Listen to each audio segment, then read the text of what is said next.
folks, welcome to this week's episode of Kickstart Your Real Estate Investing. We'll continue the journey by looking at more financial metrics in this episode too. This week we'll cover the next financial metrics, which is net present value, or called NPV.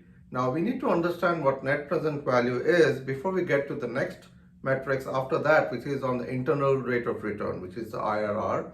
So when you look from a net present value perspective, what differentiates net present value calculation from the other metrics like cash flow and ROI and cash on cash return is net present value looks at the money which is coming in, which is your cash flows coming in, but it looks at it from a point of view of time value of money. So what it does is it says, look at all your future cash flows which are going to come in, but the future cash flow will have to be brought in by calculating based on a time value of money.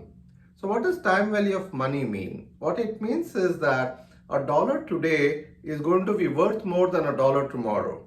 And the reason for that is if there is a positive interest environment, a dollar which you have today, you can invest it somewhere, earn interest on it, and that will always be more than the dollar tomorrow which you have. So the whole idea is that the money you have today is going to be worth more than money you might have 1 year down the line.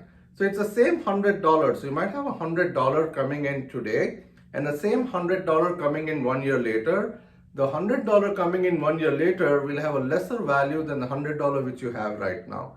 It could be the matter of you being able to reinvest this $100 right now, or it could be a matter of inflation, which will basically decrease the value of money over a period of time.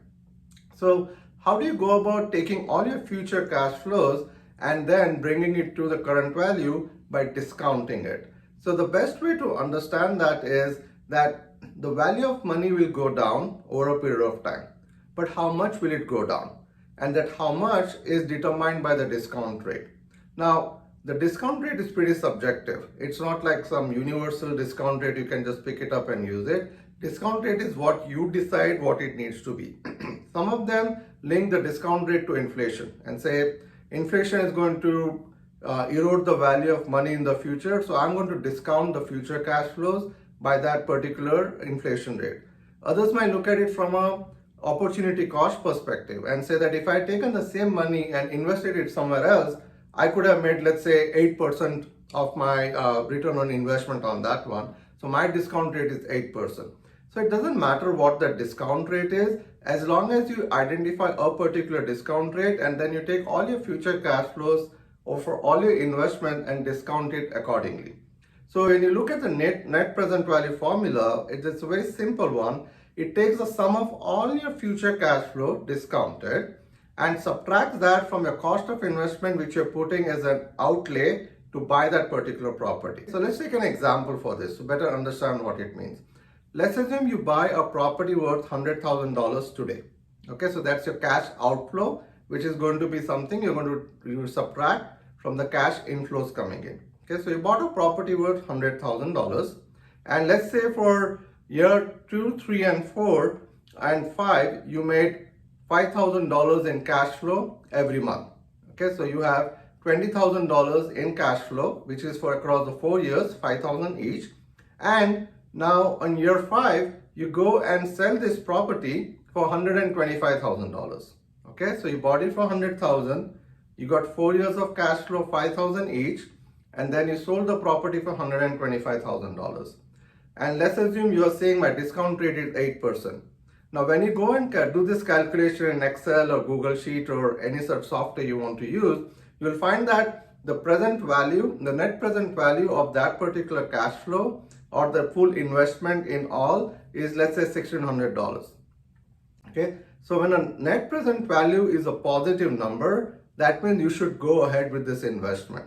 So what that means is even after discounting the future cash flows by 8%, I'm still positive here. That means this investment is still better and gives me more return than the 8% discounting which I'm doing right now.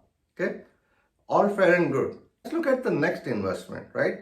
Same concept, you have $100,000, you're investing that $100,000 in an investment property. Okay, for the first year after that, you get $5,000 in cash flow. For the next year, you get $10,000 in cash flow. and the year 3 and 4, you get $15,000 in cash flow. When you sell that property, you sell the property for $100,000. Okay, so the amount of cash flow you got is the same $45,000. But what's happening here is you're getting the bulk of that money in year 2, 3, and 4, 10,000, 15,000, 15,000. Okay, now when you run this thing with the same NPV formula, you'll find that the net present value for this particular investment with that cash flows is more than $4,000.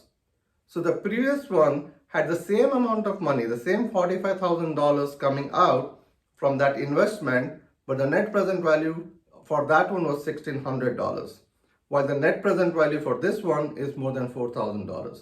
So it's not just how much money is coming in, it is when it is coming in. So that's what the net present value focuses on. It looks at all your future cash flows and then determines at what point of time the money is coming in, and based on that it discounts it. The money you get in year 3 has more value than the money coming in year 5. So when you think from a net present value perspective, you are now looking at all your future cash flows and discounting it to the current value of that money.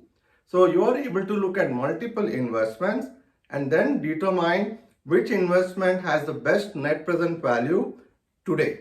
Okay, so this is another metric which is very useful for you to look at multiple investments and determine which investment brings you the best net present value right now.